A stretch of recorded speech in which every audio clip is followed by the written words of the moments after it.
Dr Russell Norman. Thank you, Mr Speaker. I rise to speak to this amendment to the NZ Super Fund and the legislation that governs it. The NZ Super Fund was established by an Act in 2001. That Act was put up by the Labor Party and got the numbers in the House by the Green Party voting for it. So Labor plus the Greens provided the numbers, the National Party opposed it. It was far too sensible for the National Party to support. The reason why the Greens supported it and allowed the Super Fund to come into existence, because without our votes it wouldn't have come into existence, was that we thought it was important to put money aside during times when we were running large surpluses in order to pre-fund some of the costs of baby boomers' superannuation further down the track. It doesn't pay for all of it, doesn't even pay for most of it, but it does deal with some of the costs that are going to come down the track in the 30s as we deal with some of the retirement costs and possibly before then. So it's important to understand the fund isn't here forever.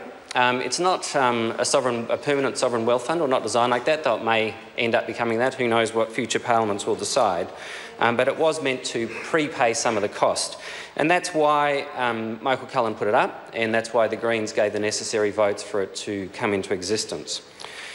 We were very supportive of the arm's-length operation of the fund, and we negotiated at the time for a clause within it in which the super fund, it was a kind of a responsible investment clause, which was basically that the fund couldn't operate in a way which would damage New Zealand's international reputation, was the compromise that was reached between us in the Green Party and Michael Cullen at the time. We wanted a stronger responsible investment clause in the super fund, stronger, you know, if you look at the Norwegian fund, for example, the world's biggest sovereign wealth fund, $1 trillion US. It has a much stronger responsible investment clause in it, but Michael Cullen wouldn't accept as strong a responsible investment clause as we wanted, so that's how we came up with the compromise. And then for us, that was the kind of parliamentary direction as to how the fund should operate. And the fund has tried to work within, I think, a responsible investment framework. There's been a series of issues where we've raised issues about the fund investments, and over time the fund has pulled out of a series of investments. Cluster munitions, for example, which are small bomblets designed to target children. We got the fund to pull out of those. We're very pleased about that. And of course the next battle is going to be about fossil fuels. And that will be the next thing that the fund pulls out of, as all around the world leading financial institutions move away from fossil fuels. In terms of the interference with the fund, the main interference in the fund has been this government, the National Party, by giving a direction to the fund that a certain percentage of the fund should be invested in New Zealand. Prior to that, we've all operated a hands-off approach, but unfortunately the National Party interfered with the fund and gave it a direction that a certain percentage of the fund should be invested in New Zealand. Now, our view was that you should leave that decision up to the fund, but the National Party thinks it knows better than fund managers about where to invest money, and they were certain that this would get a better result. Of course, the National Party were quite wrong in that. There is, of course, an argument for investing a certain percentage of the fund in New Zealand. It's a reasonable argument. But prior to that, we'd all taken an approach, those of us who supported it, which was Labor and the Greens, of a hands-off, arm's-length kind of approach to the fund. So that was important. The next interference in the fund from the National Party came in the stopping the contributions. Now, we didn't, we supported the argument, and we differed from Labor on this, that during times when the government was running a deficit, that you shouldn't make ongoing contributions to the fund. So we supported that argument. The problem was that the government's deficit is largely one of its own making. As a result of the big tax cuts to upper income earners, there was a big cut in the government revenue, and the result was that Bill English and the National Party drove the books into the red. There were obviously a number of other factors, but we would now definitely be in surplus had it not been for the big tax cuts to upper income earners in New Zealand, and we'd be in a position to start reinvesting in the fund. Contrary to what Chris Bishop said, we haven't directed or encouraged the fund to invest in forestry. He obviously is unaware that the New Zealand Super Fund is already heavily invested in forestry.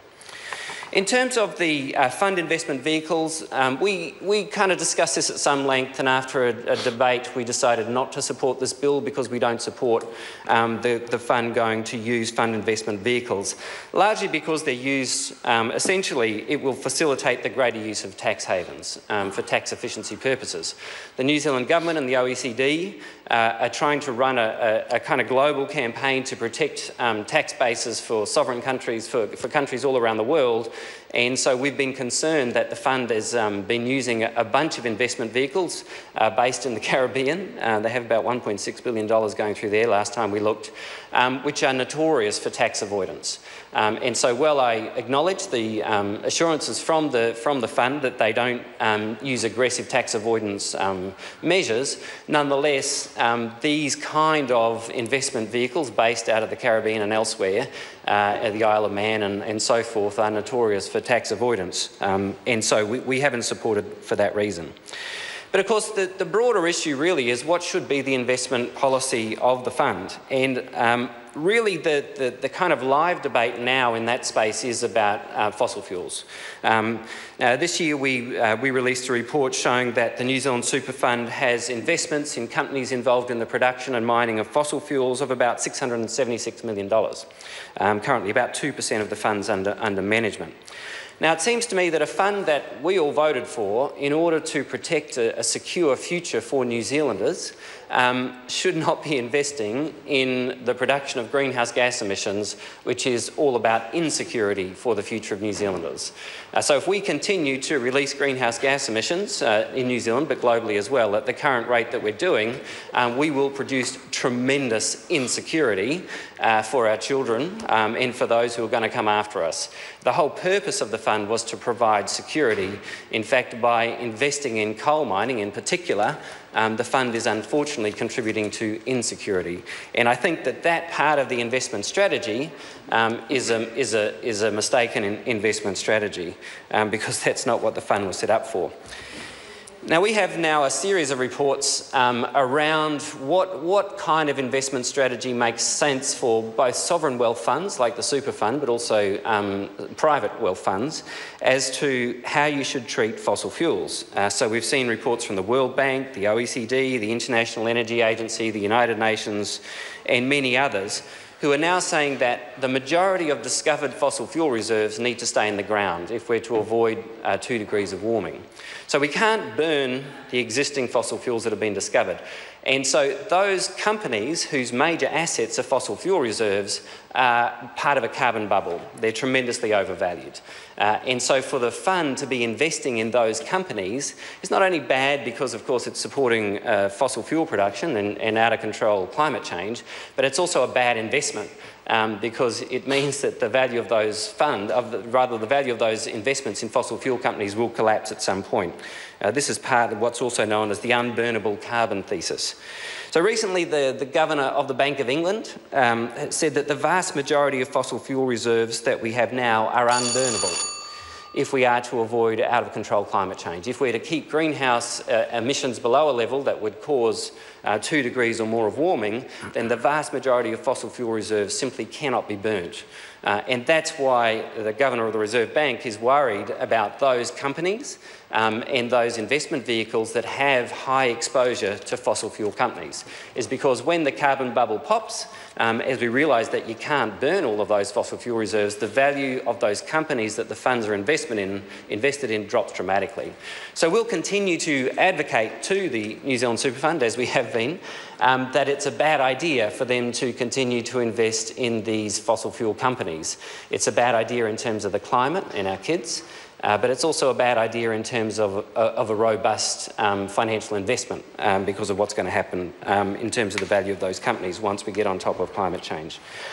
We continue to support the New Zealand Super Fund, as we did at the very beginning when we provided the necessary votes for the fund to come into existence.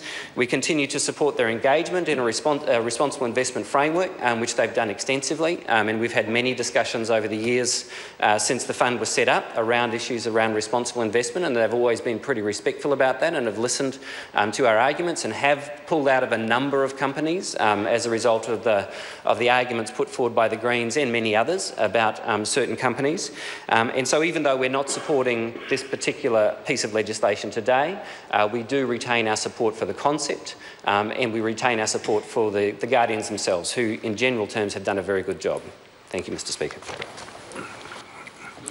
I call Fletcher Tabuto. Thank you, sir. New Zealand